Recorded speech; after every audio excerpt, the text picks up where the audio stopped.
Welcome to 10 Ways to Earn More with Online Photo Sales. So right now, we've been hearing the same question from a lot of photographers in our community. How can I generate revenue when I'm not being booked for new jobs, I'm working from home, and I'm separated from many of the things that inspire me most?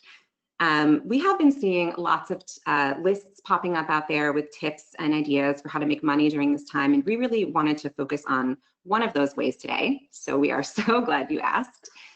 We are going to focus on online sales.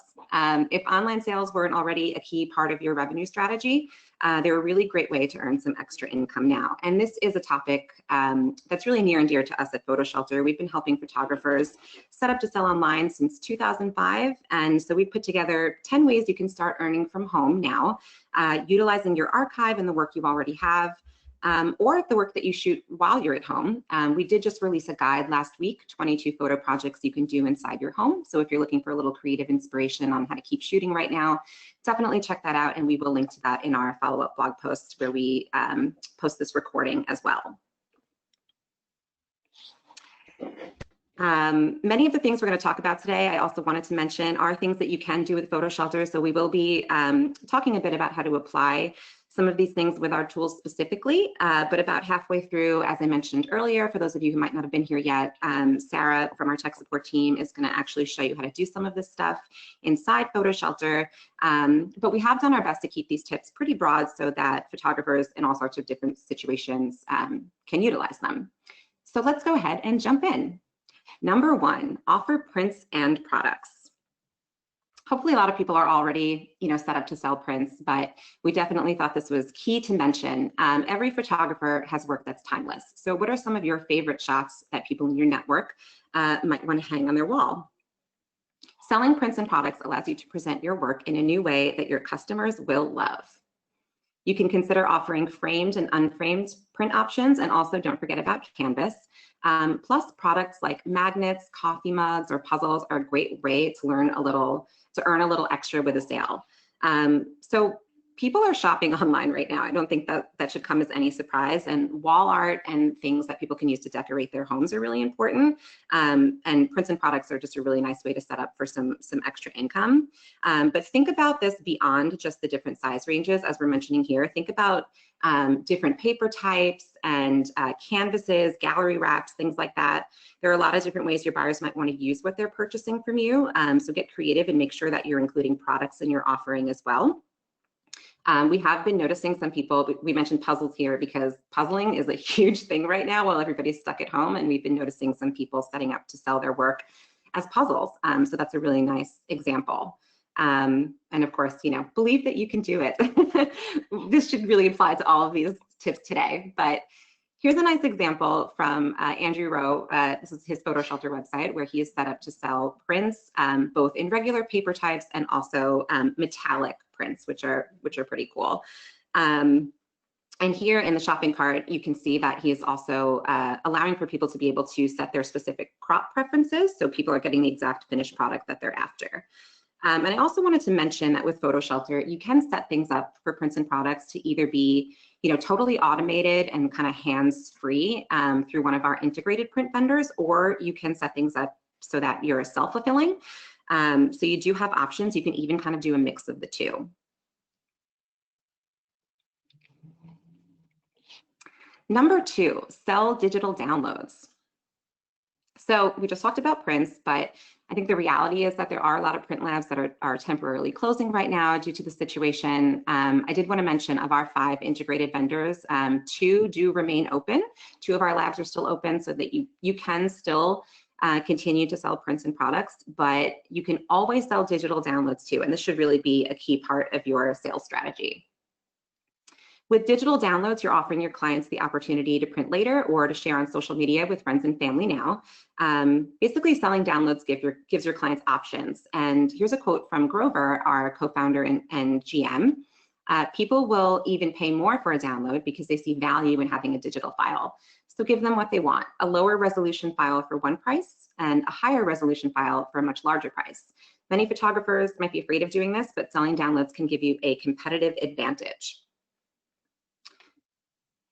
You should also think about how your buyers might be using these downloads online and offer different sizes to accommodate these use cases.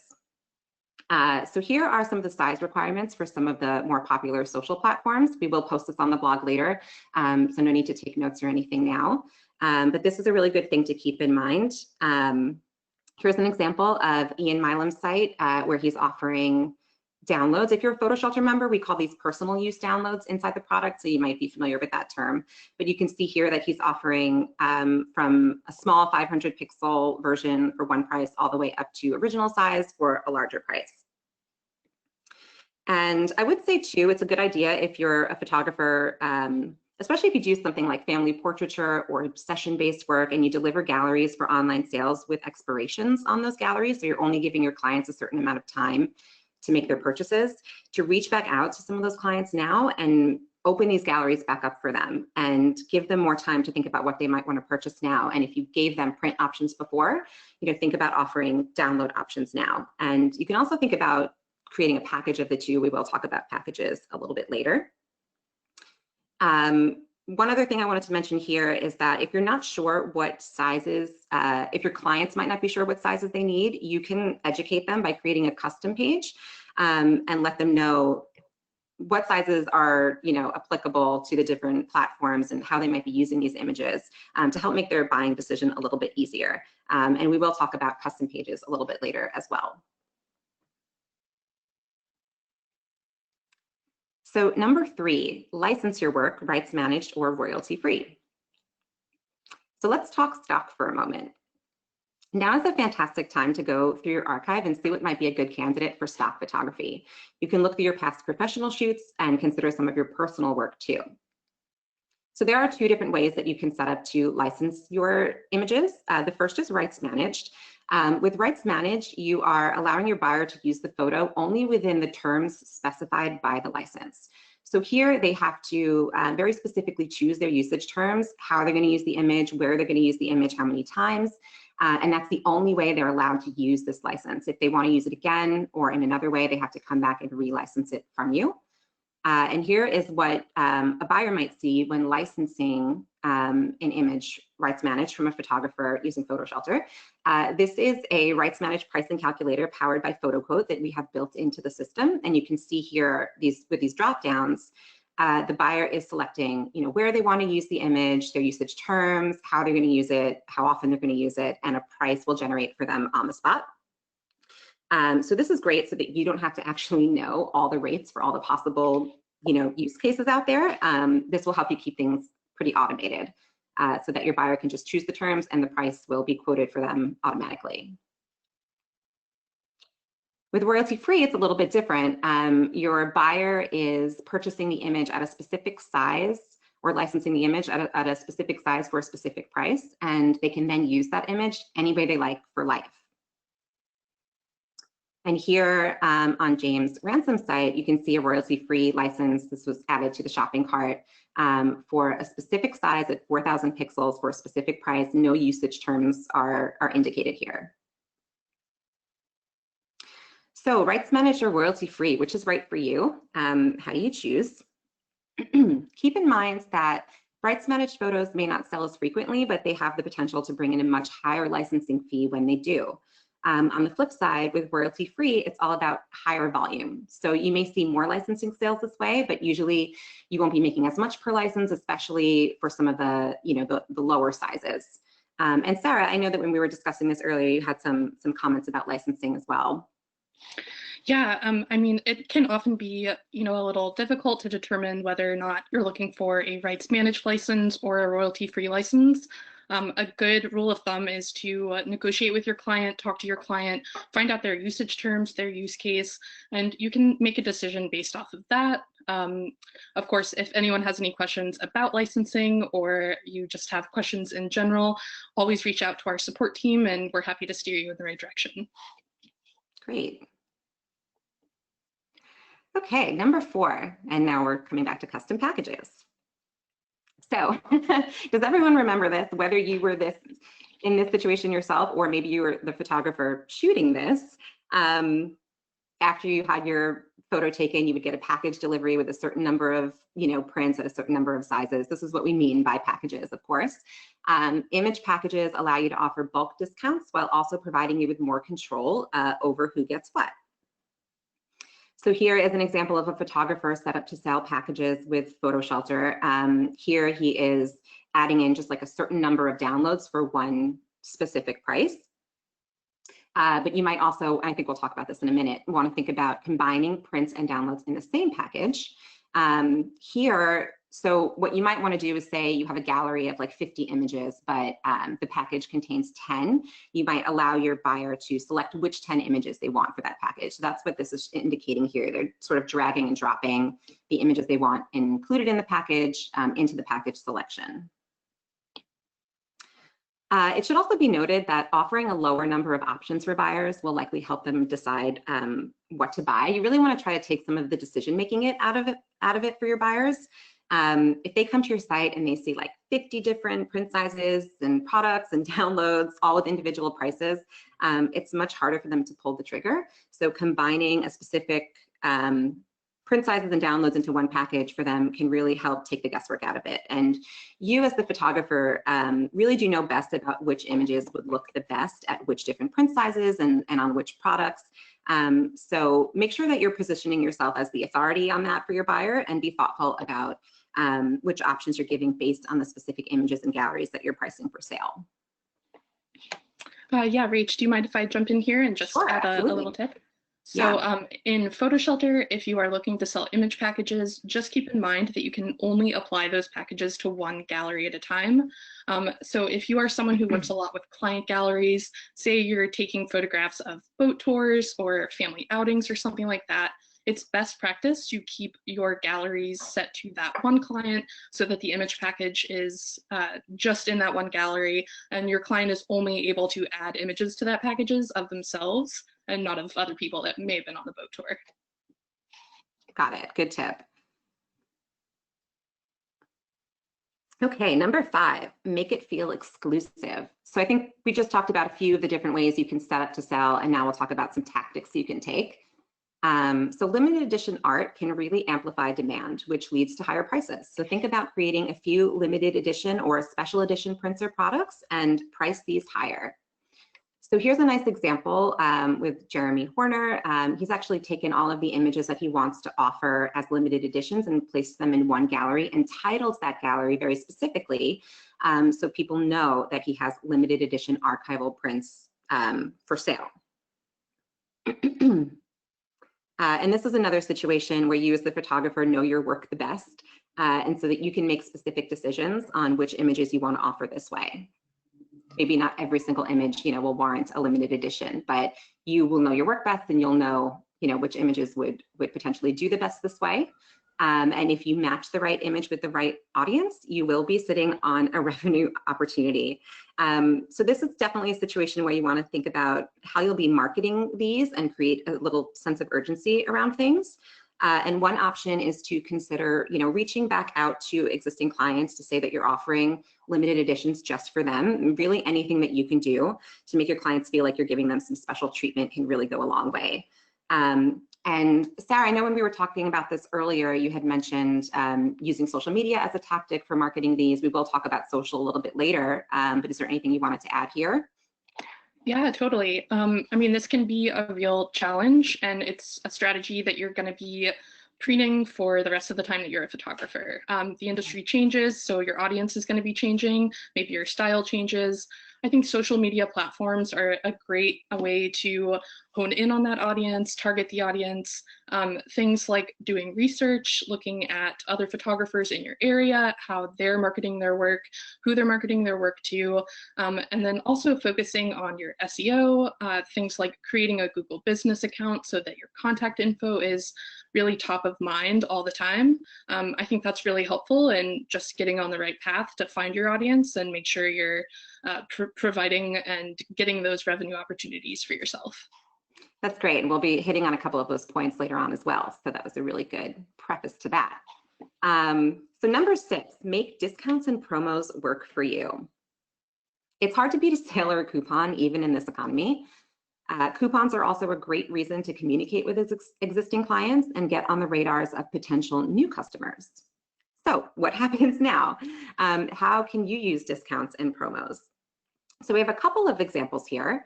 You can think about delivering designed promos to your existing clients so they can easily refer you to others in style, and take things a step further by offering a discount for each referral. You might also think about embedding a form on your blog or website to sign up for your newsletter and offer special discounts to those who sign up. We will be talking about newsletters a little bit later as well. So here are a couple of examples. Caitlin, I know you pulled these, like you received these organically. So do you want to talk about these a little bit? Yeah, absolutely. So I am on a ton of newsletter lists. I always just try and, make sure I have kind of a pulse on what everyone's doing. This particular newsletter is from Bridget Bador, who is a Brooklyn-based portrait photographer. And she just sent like a very sweet little thank you when I signed up for the newsletter, kind of talking a little bit more about her. And then as I scrolled down, she noted that, any order over $50 on her website has this this deal for 10% off. And one thing that I really liked about this one is that there's actually a minimum applied to it already. So not only is she offering the discount, but she's sort of already setting the value of her work very early on in the process of, me even knowing about her. And I thought that that was a really special thing to do. Yeah, that's great. And here was another one. If you want to Yes. talk about this one as well, that'd be great. Yeah, so this is Ian Plante. He is a PhotoShelter photographer, and he also has a kind of like a collective called Shutter Monkeys. And I believe that this is from the Shutter Monkeys newsletter, but he also immediately, just plugged that he has an online store, links to it in multiple places. And I liked this because he kind of capitalized on the fact that we are all stuck at home. I think that you can be kind of creative and show a little personality even with your discount codes. So this one also caught my eye that I wanted to share. Yeah, absolutely. These are great. These are two great examples. I think this is another example, though, of where you really want to try experimenting with your marketing and see what works and what works for you and your clients. A couple of other thoughts I had about discounting your rates.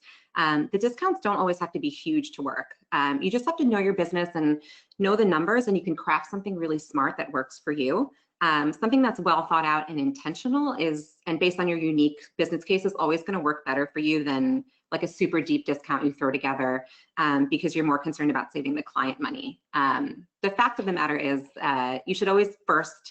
discounts should always first work to make you money as the photographer. And if you're doing it right, your client will still feel really good about the discount and the purchase without you feeling like you're devaluing your work or your brand.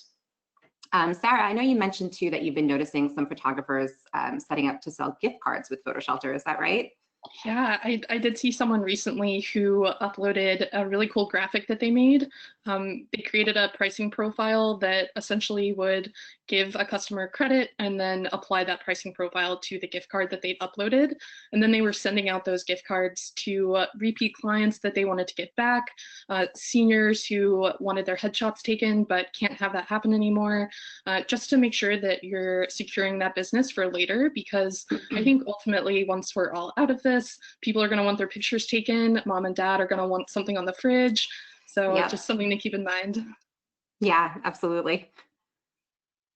Okay, number 7. So we are, of course, talking mostly about photo sales today, but we did want to also mention that you should think about selling your knowledge and experience as well.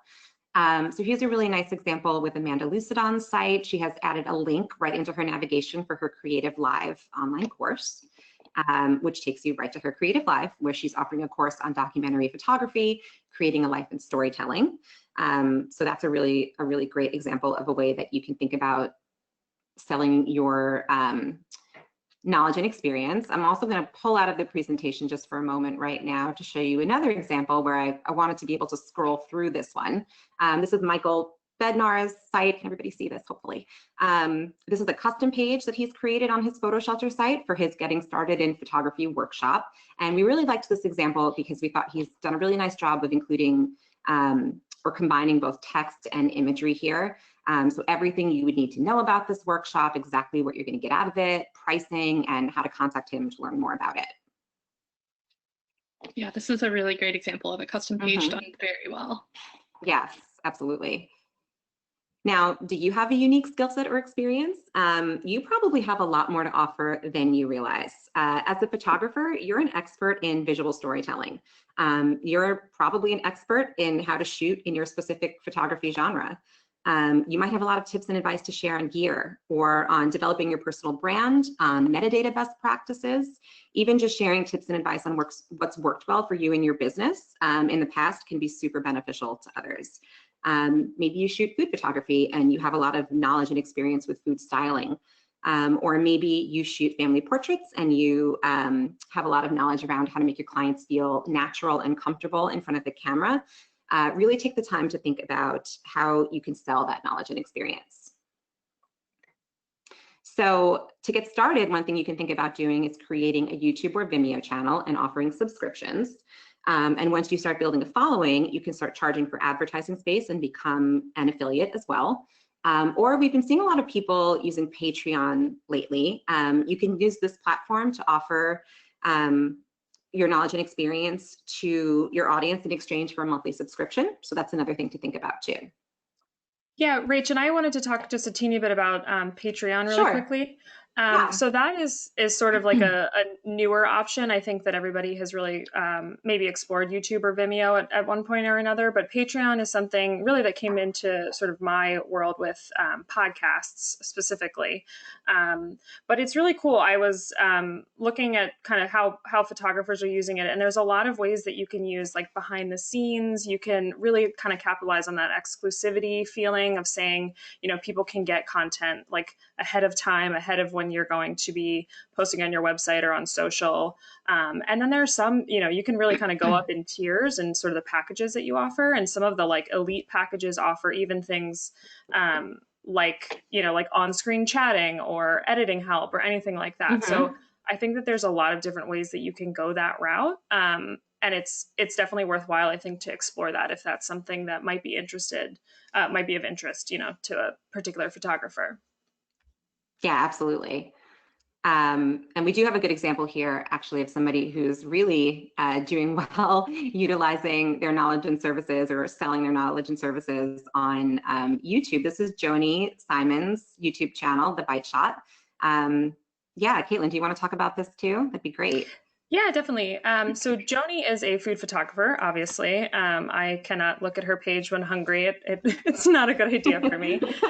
She is a PhotoShelter member who links out to this, and she's got over 100,000 subscribers now. So one of the advantages with starting a YouTube channel and kind of getting a following there is one, obviously there's sort of a community aspect, but once you really get some subscribers, you can start charging for advertising. You can become an affiliate and sort of link to that through some of your videos. There's a lot of different ways that you can sort of weave in some amount of like money making options without it feeling very salesy. And I think that that YouTube allows you to do that because there's this knowledge sharing that feels very real and very organic, but you can still you know, sort of capitalize that and take advantage of that and earn a little extra income. Awesome. And here, going back to the Patreon example, I know you pulled this one as well. Yes. So this is, I believe it is Thomas Fitzgerald, and he is one of the you know, newsletters that I'm on. So in his sort of welcome newsletter, he also noted that not only does he have a newsletter, but he has this Patreon page. He links out to the, you know, the membership options, and I liked also that he included at, you know, starting at just $2, you know, less than the price. And kind of talked about that a little bit. I really liked that he immediately sort of told you the value and then links out. So he's one of the people that takes advantage of these behind the scenes options that he gives people. And I believe he's also one of the photographers that does the sort of like on-screen chat option for the like highest tier. And it's a great way, I think, to you know, make a little extra income. Again, like if someone had a really successful shot and is super happy with how maybe their family portraits came out, you know, I don't think that it's a bad idea to say, hey, you know, I have this Patreon page, you know, in the future, if you maybe want to, you know, subscribe, become a member, that kind of thing. I think that that's totally you know, a good idea. Great. You can also think about selling ebooks or guides with how-to information and valuable insights from your years in the industry. And here's a really nice one. I think this is Dorina Kopkik's ebook, and this is a guide to composition for food photography. You can become a mentor and sell your services to help elevate others in the industry. And here's another link that we wanted to just open up here. Another one that's probably best scrolled through because it's such a nice example. So this is a mentorship program, how to take your food photography career to the next level. Another really nice example of just a design of a custom page like this, how to book a free consultation and get this one-on-one mentorship. And here all of the different packages are included with all the different pricing. So this is definitely something you think about doing as well. Definitely. And one thing that I really love about this one also is that she offers a free 30-minute sort of consultation. So in that 30 minutes, you know, she's able to really kind of like build a relationship with someone already. She's sort of already opened up the window for her to potentially follow up if for any reason, you know, the conversation kind of, you know, goes to radio silence. So I think that there's a really good way of taking advantage of like the first time free option and then sort of pushing whatever, you know, side hustle you might be exploring. Yeah, I also love seeing the testimonials on this page. I'm a big time reader of reviews before I buy anything. So it's good to sort of have that as a base on this page as well. Yeah, for sure. Another option you can think about is reaching out to a brand you've worked with in the past, or maybe even just a brand you love, and offer to consult for them. So here you might be able to offer help with metadata tagging or archive organization, advising on their visual content strategy for their website or social media. Again, as I mentioned before, you probably have a lot more to offer in cases like this than you realize.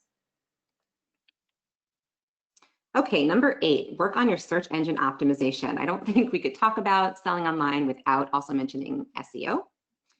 So this should probably be very obvious, but the bottom line is if people can find you and your work easily, that leads to more website traffic. And if you're set up for sales, that leads to more revenue opportunities for you. So here are 5 places to start. You want to make sure that your images are marked searchable so that Google and other search engines are able to crawl and index your photos. With PhotoShelter, you can kind of toggle searchability on or off. So really super important if you want to make sure that Google can find your images, that you're marking them as publicly searchable. You also want to focus on tidying up your IPTC metadata, rein in your keyword strategy, and give priority to fields flagged with the green SEO icon. Sarah is going to show a little bit more like behind the scenes about this in a few minutes, but hugely important that you take the time to think about, you know, what unique identifiers you think people might be searching for to find these images, and make sure that you're applying the proper keywords and descriptions. You'll see inside PhotoShelter that we flagged all of the fields that Google is like looking for most frequently, so that you know what to pay the closest attention to. Ensure that you have meta descriptions and page titles filled out across your site. If you're a PhotoShelter member, this is done in the left pane of your PhotoShelter site builder. So this is actually a little bit different than applying metadata to your images. This is more about making sure that you're applying metadata to the individual pages of your site. And I think Sarah's going to show just a little bit about this as well. Back to custom pages. We're talking about custom pages a lot today. Create custom pages outlining your prices, your print sizes, or embedded scheduling or booking tools so that potential clients can easily schedule a shoot with you in the future. Just really another great way to include more like indexable information on your site, especially more information that makes it super clear that your work is available for sale. Set up a Google business account. It helps boost your local SEO. So here you're really giving your potential customers more ways to reach and connect with you. And here's a really nice example of Chris Oyoung's site. Chris is an amazing music photographer, PhotoShelter member, and PhotoShelter product manager. And we love to use this example because Chris shows up #1 for his Google business listing, also #2 in the general search results for NYC music photographer. So just a really nice example of somebody who's like worked really hard on SEO and really seen it pay off. And here's Chris's homepage for just a nice boost of music photography inspiration. Before we head away from this section, I did want to also take a moment to say that we've recently completed a ton of SEO work here at PhotoShelter to help boost our members' SEO and ensure that members' websites and images can easily be found online. We've been seeing some really great early results. We will be following up with a blog post and a webinar specific to SEO, so we'd love for you to join us for that. We will let everybody know when we have a date for that webinar. But another thing to mention here is that we've recently completed all of the changes necessary to be involved and included in the Google Images licensing beta. So for those of you who may not be familiar with this, basically when this goes live, when you specify license information for your images on your website, the images can display in Google image search results with a licensable badge, so that people know that this image is, available to be licensed. And you'll see a little bit more information about that here. Basically, in other words, if you have metadata in the proper IPTC fields, and I think Sarah can probably show that just a little bit when we take a look at the IPTC inside PhotoShelter, Google will show the licensable badge on those images in the search results. And this is a really big deal for photographers who have licensable images on their websites. The badge helps to communicate that. It sends people back to the site and the image where it's available for sale. This can really help to reduce, accidental theft of your work, bring in more revenue. And we're really looking forward to this going live and trying to make sure that we're, doing our part to make sure our members can benefit from this in a big way.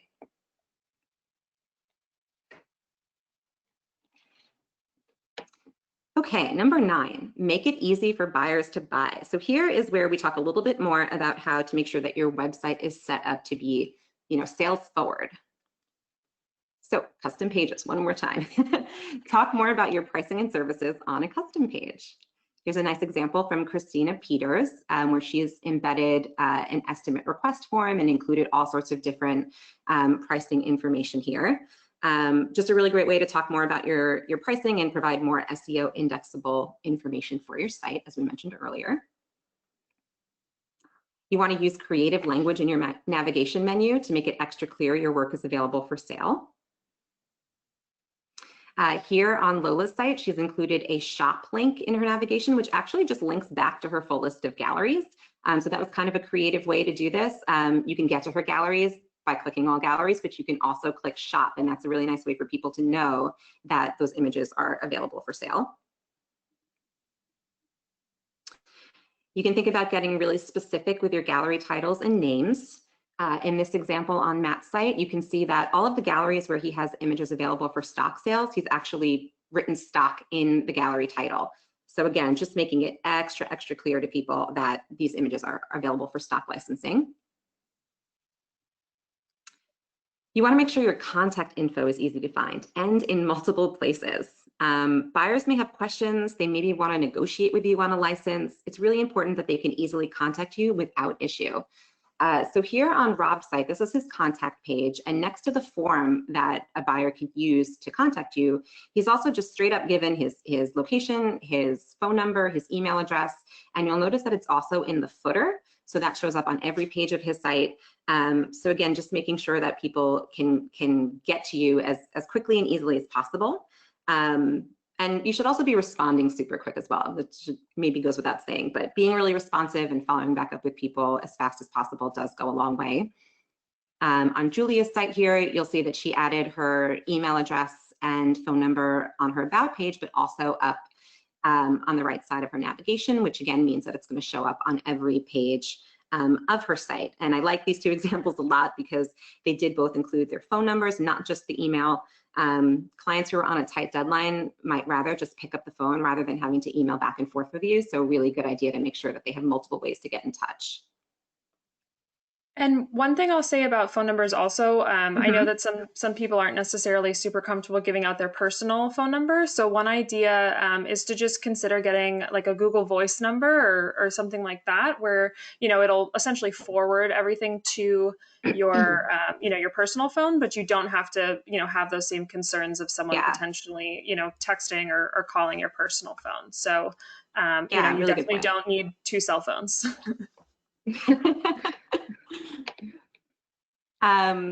Great. Okay. So you can also think about asking a friend or a trusted client to buy from your website, or maybe, go almost all the way through with the sale.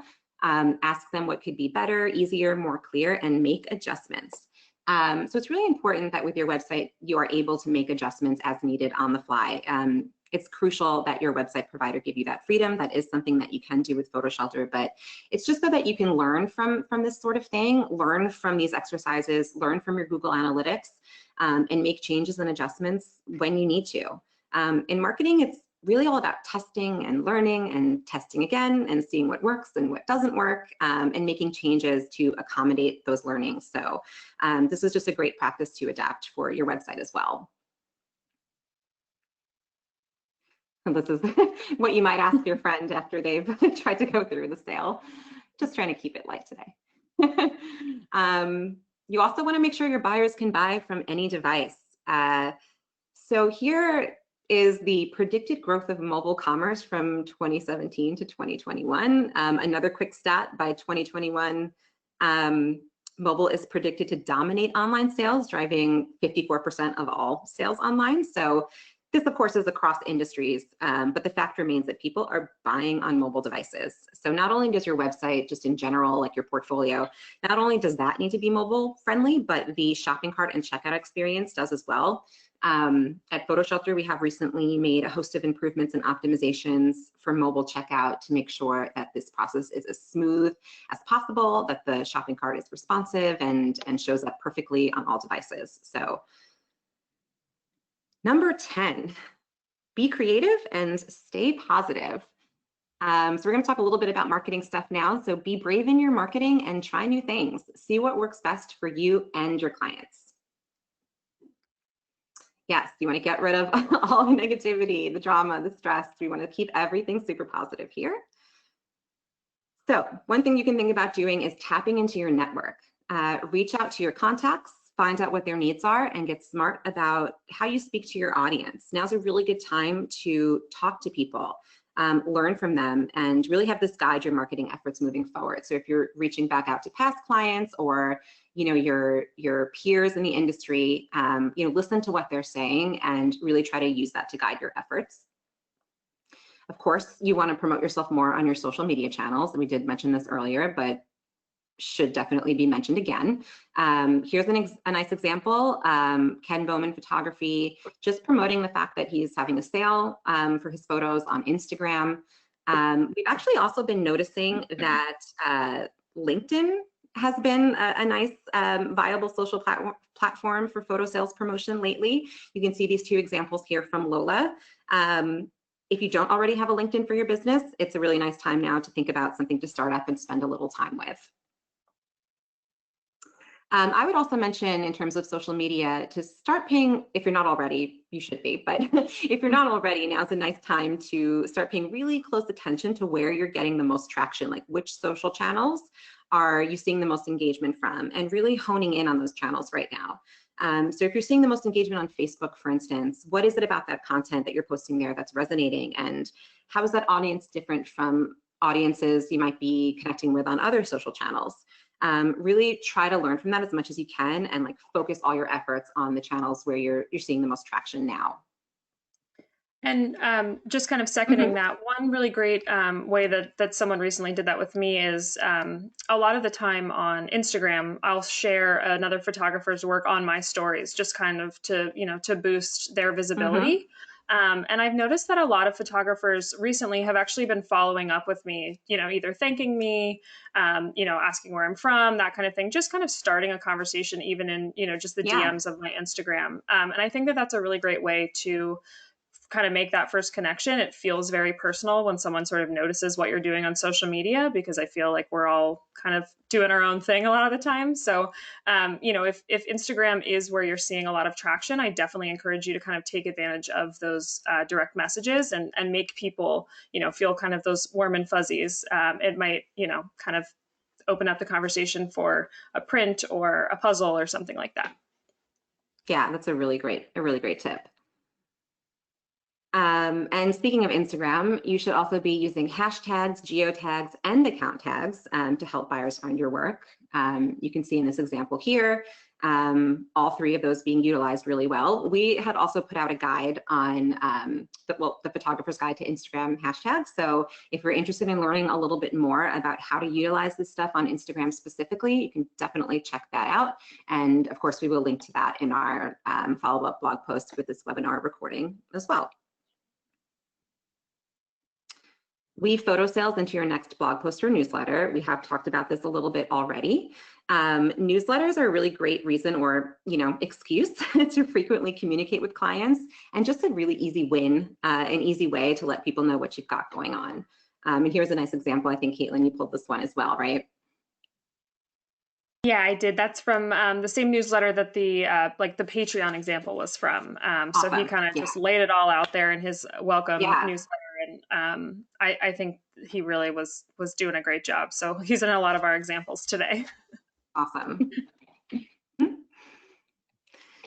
can also take advantage of the spring cleaning season and have a sale. So the reason that we mention this is that or spring cleaning specifically, is that studies show that the most successful promotions always give a reason why. Your reason is basically your purpose for the promotion, your justification for why you are running a specific offer at a specific rate. So seasons, holidays, things like that are really low-hanging fruit, but there are tons of reasons for having a sale and tons of ways you can make this work. So really think about what your reason for having a sale is beyond just bringing in more revenue, and think about how you can communicate that in your offer as well. And just a few more here. You can drop a hint in an interview with a publication. If you have something like that set up, definitely use that as an opportunity to let people know that your work is available. You can try bartering with a local business or community message board to see if they would be willing to help promote your online sales. And you can consider a pay it forward approach and offer a discount for anyone who has proof of a donation to a COVID-19 relief fund. And again, these are just a few ways to hopefully kind of get your creativity flowing on this. But now we want to hand it over to Sarah and show a little behind the scenes look at selling with PhotoShelter. This should take between 10 to 15 minutes. We might run just a little bit over today, so hopefully everyone can stay with us, but I am going to go ahead and send it over to Sarah now. Yeah, hey guys. So we are going to go behind the scenes here. Let me just show my screen. Hopefully everybody can see that now. Looks good. Looks good on our end. Awesome. All right, so I'm going to run through about 5 things here. I'm going to go as quick as I can, but again, this is going to be recorded, so if you want to revisit it, we'll have that live on the blog in just a couple days. So the first thing I wanted to show was how to create a rights managed pricing profile. If you're not familiar with the e-commerce tools in PhotoShelter, most of everything you would need to add is going to be in this cell drop-down menu in the back end of your account. So if you need to create new pricing, you will click on pricing. Here you can see I only have print and products or personal use profiles right now. So I'm going to create a new profile and I'm going to choose rights managed. So the first thing you'll have to do is name your profile. I like to keep this very specific just in case I need to add different pricing. So this is just going to be my standard rights managed profile for images I want to sell in the USA. I can include an internal description if I need to remind myself of anything regarding this pricing. You can also require a shipping address. And below that, you have some file delivery options. In general, I recommend JPEG files unless your buyer or client can work with a RAW file if you shoot RAW. So JPEG is always a good way to go. Mm-hmm. Below that, you have your photo quote calculator. So this can drill down and get pretty complicated. If you click on these arrows here, you can really specify your specific region. But just to keep this easy today, I'm going to go ahead and just choose the United States. Whoops. And here you'll see that you can choose to match PhotoQuote's built-in markup at either 100%. If you save and test the pricing later and you want to decrease the price that it gives you, you might lower it and change this to 80%. If you think the price should be a little bit higher, you might change it to 120%. But for this example, I'm just going to keep it at 100. And then below that, you can choose your usage rights or your usage terms. So again, I'm just going to keep this pretty simple. Let's say that a publisher has reached out and they want to use an image in your stock library for the cover of a textbook. I'm just going to go down and choose that option from my options. And here you can save and test pricing. So this is essentially what the client will walk through on the front end of your website when they are trying to license an image. They'll be able to choose their usage region, their usage terms, and also their specific use case of the image. So this is going to be front cover. And let's say you've negotiated that the circulation is going to be about 40,000. So you can see that this 5-year license term will get you about $1,000. Again, you can play with that pricing a little bit, but this is good to me. So I'm going to go ahead and close test and save my pricing profile. Hey, Sarah, do you mind zooming in just a tiny bit? I'm sorry to interrupt. Oh, sure. Oh, no problem. Let me know when the zoom is good. Looks great. Perfect. So you can see here I have my pricing profile all ready to go. So now we are going to apply that pricing to images in our account.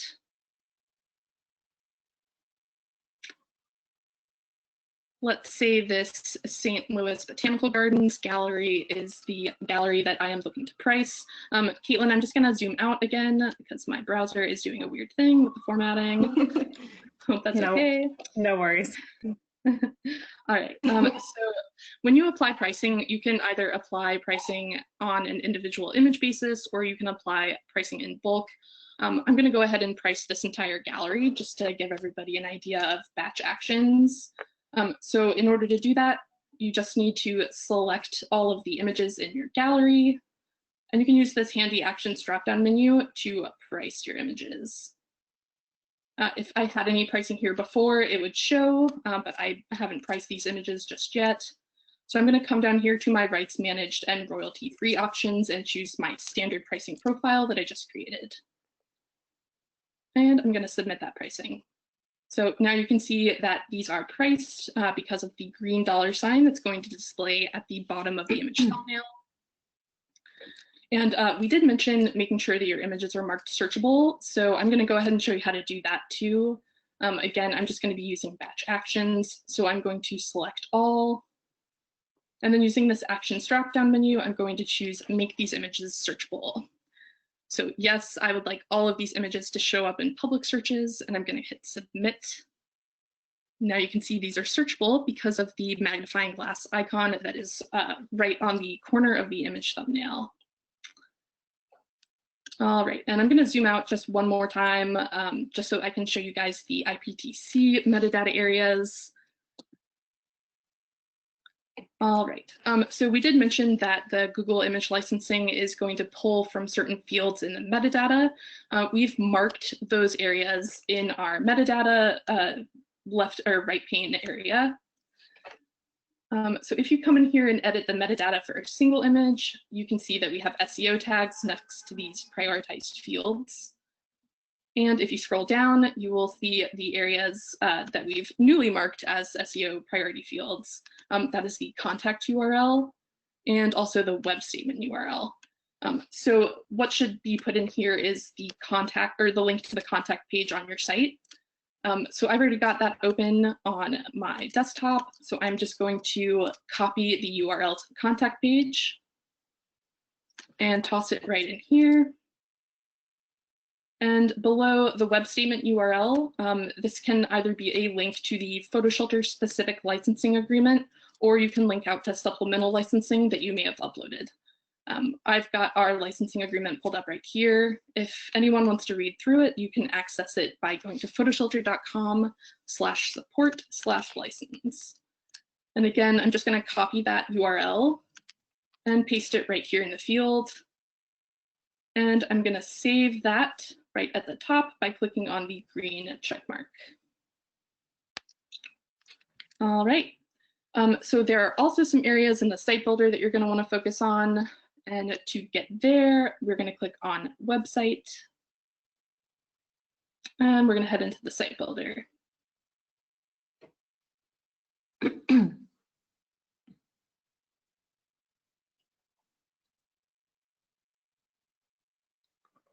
All right, so as soon as you get into the site builder, you'll see your template color and font options at the top of the left pane. Then you're going to see a space for your page title and your meta description. So we do have some best practices for these two fields. The best rule of thumb I can give you is to keep everything as short and concise as possible. There's no need to toss a whole bunch of information in these fields. Your page title should be something simple. So I'll just call this PhotoShelter Webinars, since this is our webinars account. And your meta description is going to be the text that shows up below the link to your site if someone were to run a Google search for you and see your site on that Google results page. So the meta description should be something, again, simple, concise. It should convey all the information that someone would need to know if they were landing on your site for the first time. A good rule of thumb here is to, again, include your name or the name of your business. I am also going to include my phone number. In this case, it is the PhotoShelter support team phone number. So feel free to write that down if anybody needs it. And you can also include your email. You can include your location, essentially, whatever information somebody needs in order to hire you or determine what your site is about. And you're just going to want to save that. And again, you do have the option to go to any custom page in your account and edit the page title and meta description for those unique pages. I do encourage you to make sure that all of these fields are filled out on your site. It's really important in terms of Google making sure that you have good information and good content on the site and that it's all consistent. So now I just wanted to cover creating a custom page. We've talked about this in terms of outlining your pricing, outlining your print range or your product range. Creating a custom page in PhotoShelter is super easy to do. In the site builder, you would just click on the blue edit icon that says navigation. And we're going to be adding something to our navigation right now. So we'll just go ahead and click on that. And I want to add a custom page. So I'm going to choose page. Your navigation label here should be exactly the content that's going to be found on this page. So for instance, I'm going to outline my pricing, my print sizes. So I'm just going to come in here and make sure that my design is consistent. I have the right information here. The page title and page URL will autofill here. There's not really need to change that, but you can edit it if you want to. But I'm okay with that, so I'm going to go ahead and add that. And I'm going to save my changes. To make changes to this custom page, you just need to click on the page in your navigation. And then you can click on the blue edit icon that says content area. And this is where you would toss your print sizes, your pricing. I've seen a lot of people create really great graphics in Photoshop or InDesign that fits in with the theme of their site and runs through that information in a really clear and concise way. One tip for custom pages I can't say enough is people really don't like to read paragraphs of text. So it's really great to use bullet points, keep things short, simple. People want to be able to read it on a mobile phone, so just keep that in mind too. And then here again, I'm going to make sure that I have all of the information that Google would need to know what is on this page here. And for now, that works for me, so I'm going to go ahead and save. And another quick tip, each template's going to work a little differently, but you will have areas that you can include contact info on. I just wanted to show everybody real quick how to hyperlink an email address because we do get this question a lot. Essentially, you will delete that contact info goes here text. And then I just want to type in our support email up here so that people can access it pretty simply. And whenever you want to hyperlink text, the first thing to do is highlight the specific text that you want linked. And then you're going to find the link icon in the formatting toolbar. And we've made this really simple. So this is just going to be your email address here in the URL field. I generally advise people to check the box that says open link in a new tab. It's just really great that someone would be able to shoot off an email in one tab, close the tab out, and then land right back on your site. So we inserted that and save. Yeah, so I think that's about it in terms of behind the scenes. Kate, Rachel, did we get any questions that I can answer? Yeah, we've gotten quite a few. One is specific to the printers. Sarah, do you know which printers are still open? Yeah, so Easy Prints is still open, and Adorama reopened today after a brief break for Passover. So Adorama is now Printique. So that and Easy Prints, those are our two vendors that are still open. Great. And everyone, I'm not, oh, okay, great. We're getting some questions fielded in, but if everybody wants to send those my way, we certainly can answer them online. Yeah, Sarah, you can send the presenter back over to me, and I can just go through some closing slides. I know we're running short on time. Yeah, sure. We will stick around for a couple more minutes to answer questions, though. If anyone has any, please go ahead and send them. All right, Great. Rachel, remind me one more time. I just click on the stop showing screen button. No, you go into attendees and click on PhotoShelter webinars and then make presenter. Gotcha. Thank you. All right. And Sarah, you might be able to help with this question too. Someone asked how you set up, how you get set up basically to apply a discount. So I think asking about, how you set up a coupon and what that looks like. Yeah, sure. So like I mentioned, that sell drop-down menu in the back end of your account, it's going to have a coupons option. So you can go ahead and just click on that. There's a space there for a campaign name, so that is mostly for your records. And then below that, you'll be able to create your custom coupon code. You can also offer a percentage off of sales or a nominal dollar amount off of sales. So that's really up to you. And you do have the option to limit the number of uses for that coupon, either specific to that coupon or to a certain user. So yeah, it's a really simple tool. Again, if anyone wants help setting that up, they can email our team or give us a call. Great. And then one other question was about, this is going to be about self-fulfillment. So Tom is asking if he can use a printer that's different from our 5 automated printers. Yeah, of course. If you work with a local lab, we encourage you to keep working with that lab if you like the business that you've done with them so far.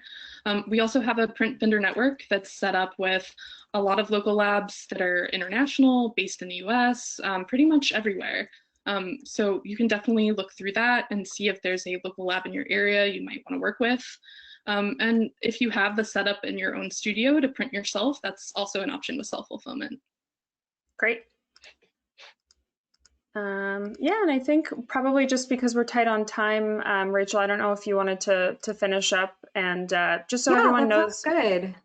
Again, this is being recorded, and we're going to be going through some of these questions and trying to answer them also in a follow-up blog post. So if there's anything that didn't get answered, feel free to add it here, and we can hopefully incorporate that, in that follow-up post for all of you.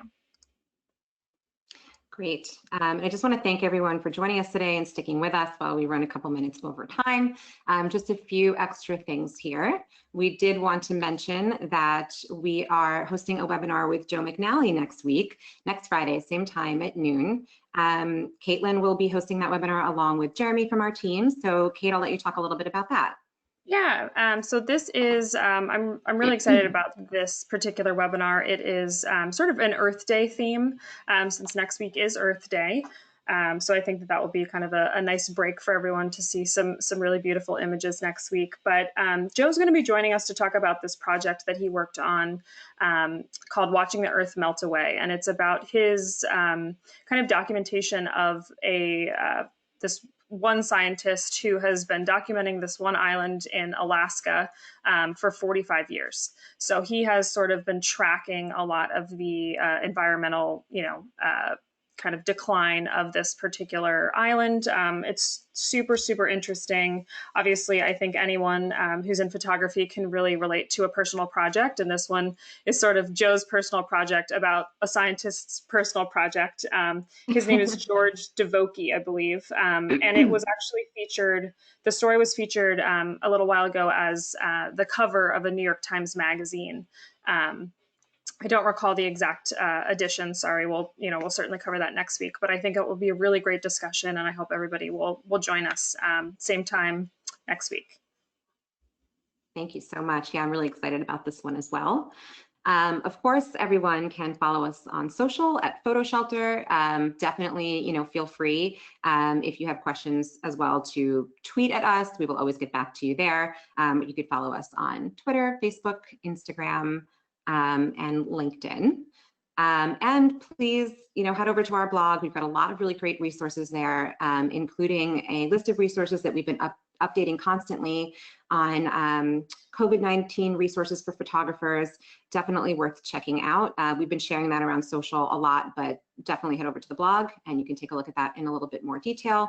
Really trying to make sure that we're providing helpful resources to the photography community right now. So again, we've been updating that list almost every day, I think, since all of this happened. But thank you so much to Sarah and to Caitlin for joining me today, and thank you so much to all of you. We really appreciate everybody joining us, and again, sticking around for this extra couple of minutes. Definitely look out for an email from us early next week with this webinar recording. And again, in that blog post, we will include some of your most frequently asked questions along with answers we didn't get to today, as well as links for a lot of the things that we discussed. So thanks everyone. Hope everyone has a great day.